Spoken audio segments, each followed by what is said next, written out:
Necker. Il est 8h11, on retrouve Guillaume Tabar pour l'éditorial avec Le Figaro. Bonjour Guillaume. Bonjour David. Bruno Retailleau a fait savoir hier à François Bayrou qu'il ne défendrait pas, comme ministre de l'Intérieur, un projet de loi instaurant la proportionnelle.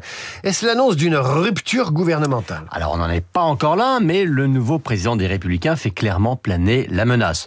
On n'en est pas encore là parce que François Bayrou n'en est encore qu'au stade des consultations. Avant de décider, il voulait recevoir tous les chefs de parti. Alors il avait commencé fin avril par Marine Le Pen, qui, comme lui, est très favorable à la proportionnelle et est même prête à se ranger à la solution du Premier ministre, à savoir la proportionnelle intégrale à l'échelle départementale. Et donc là maintenant, il termine ses consultations avec LR, et c'est donc en tant que président de LR que Bruno Retailleau a été reçu. Et il se trouve que par ailleurs, il est ministre de l'Intérieur et que à ce titre, la loi électorale relève de son périmètre. Alors Bayrou est très très favorable à la proportionnelle et Retailleau y est très très hostile. Soit le Premier ministre veut un texte à tout prix et effectivement il pourra perdre son ministre de l'Intérieur, soit au contraire il redoute l'explosion de ce gouvernement et l'absence de majorité à l'Assemblée, et alors c'est lui qui renoncera.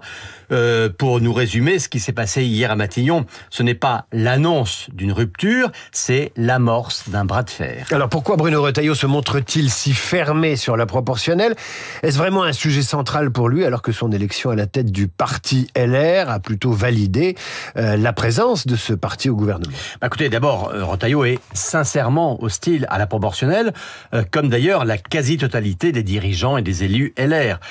Pour la droite de filiation gaulliste, le scrutin majoritaire uninominal est consubstantiel aux institutions de la Ve République, parce que ce scrutin est censé dégager des majorités nettes pour gouverner, même si la dernière fois, on a quand même eu un beau contre-exemple.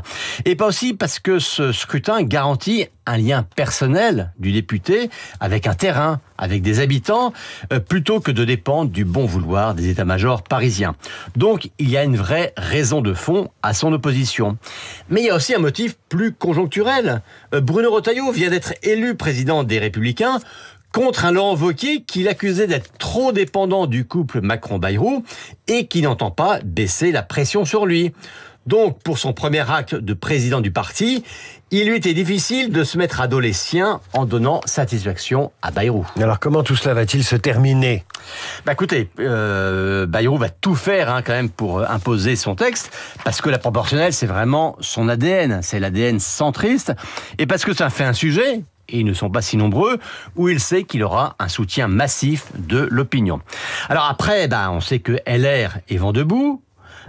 Contre, bien sûr, Horizon, le parti d'Édouard Philippe, y est également très hostile. Et enfin, Renaissance, l'attachement au scrutin majoritaire est aussi très fort.